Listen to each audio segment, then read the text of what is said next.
Salut les gars, on se retrouve aujourd'hui dans la verte et nous allons parler autonomie énergie.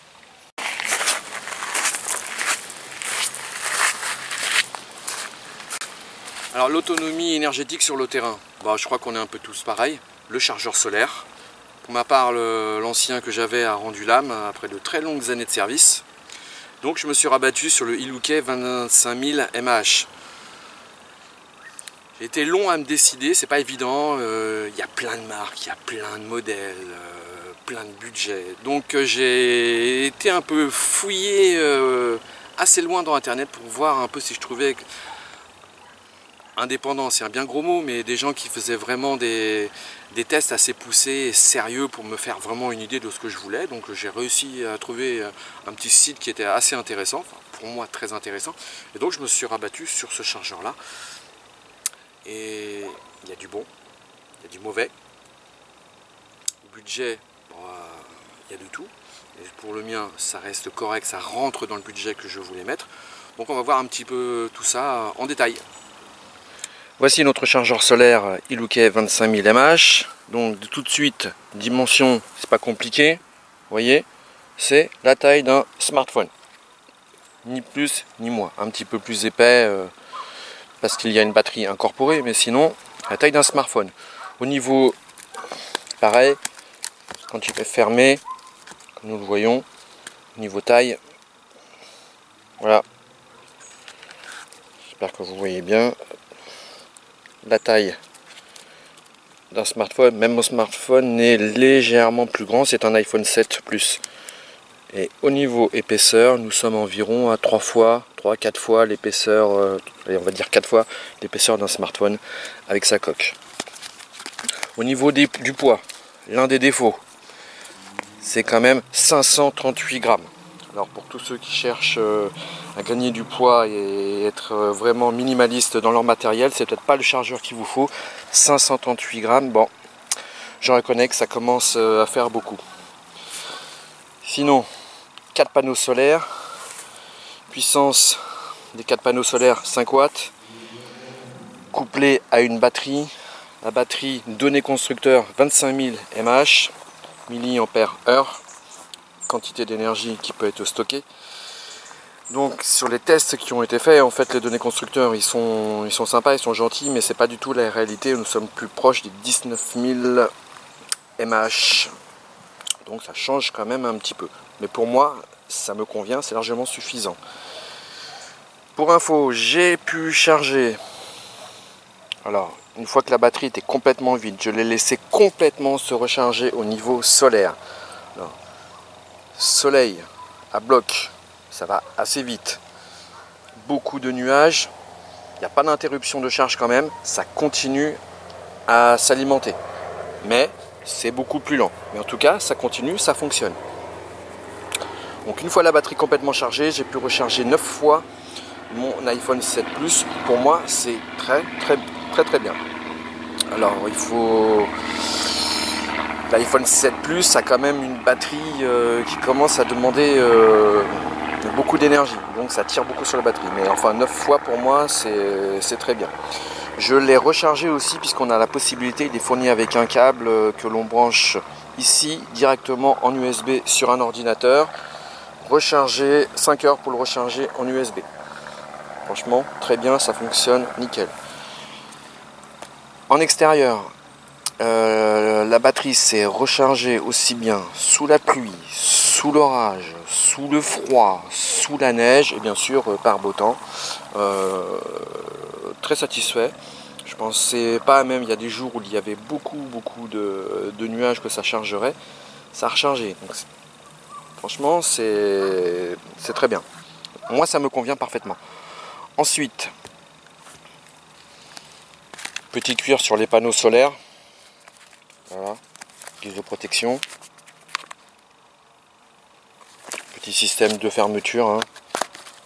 Tout simple. Un petit œillet. Voilà.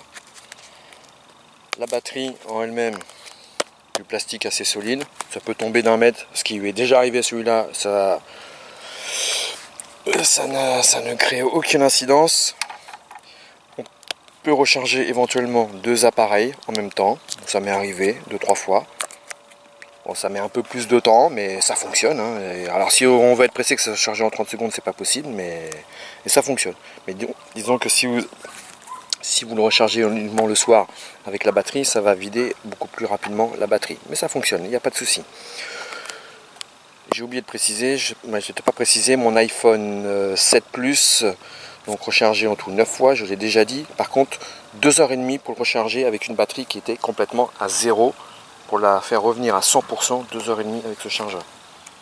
Protection, ici, pour les 2 ports USB. Voilà, ça permet, s'il flotte, s'il tombe éventuellement dans l'eau et qu'on le récupère, il n'y a aucun incident. Ça continuera à fonctionner très bien. Et quand c'est de la pluie assez importante, très forte, pareil, si c'est bien fermé, aucun incidence, puisque ça m'est arrivé déjà en rando, avoir de fortes pluies. Il était sorti, il n'y a eu aucun incident, ça continue à fonctionner parce que justement c'était bien fermé, c'était bien hermétique, donc c'était bien étanche. Pour info, ce chargeur, il était en vente il y a un an environ aux alentours des 45 €. Moi j'ai pris mon temps, j'ai attendu, j'ai réussi à l'avoir avec les frais de port compris pour 40 €. Et mon budget au départ était de 50 €. Moi je n'avais pas plus à mettre dans un chargeur solaire. Donc c'est rentré complètement dans mon budget, donc c'est très bien pour moi. Voilà. Gros défaut par contre, non pas gros défaut, 2 défauts importants je dirais.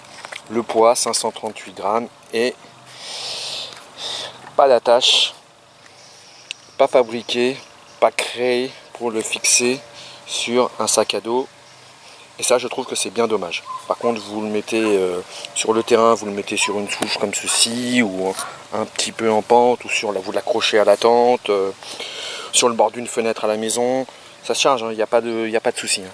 Mais rien pour vraiment le fixer sur le sac.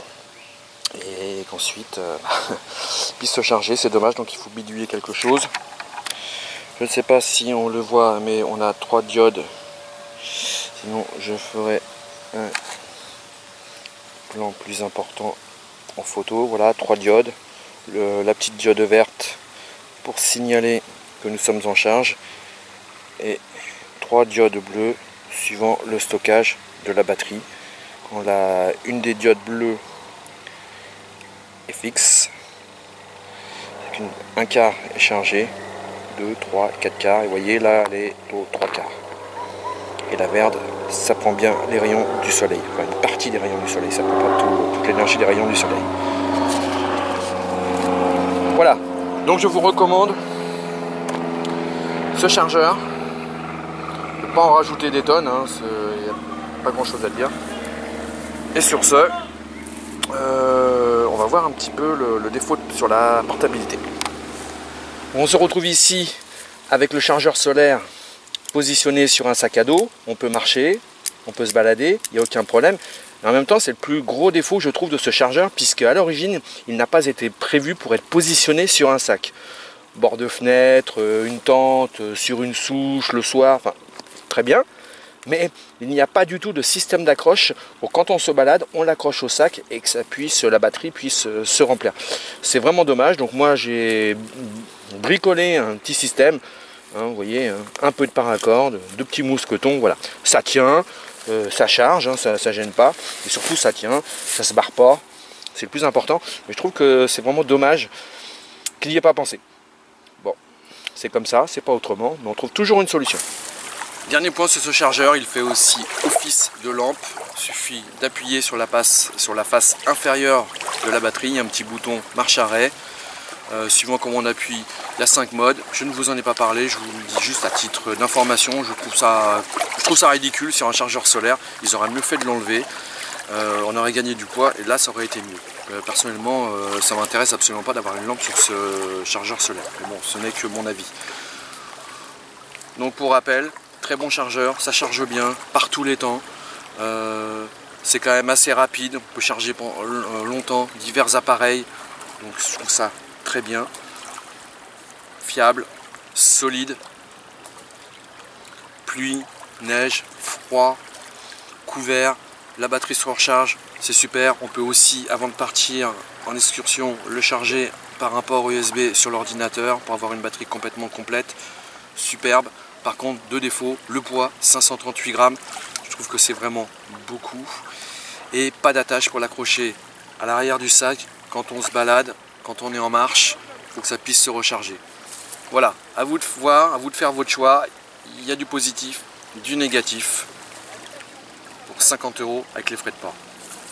N'hésitez pas, si vous avez des questions, des éléments que j'aurais oublié de citer et qui vous intéressent de savoir, les commentaires sont là pour ça. Allez-y, likez, partagez. Sur ce, moi je vous dis bonne balade, bonne rando, profitez bien de la nature. Ciao!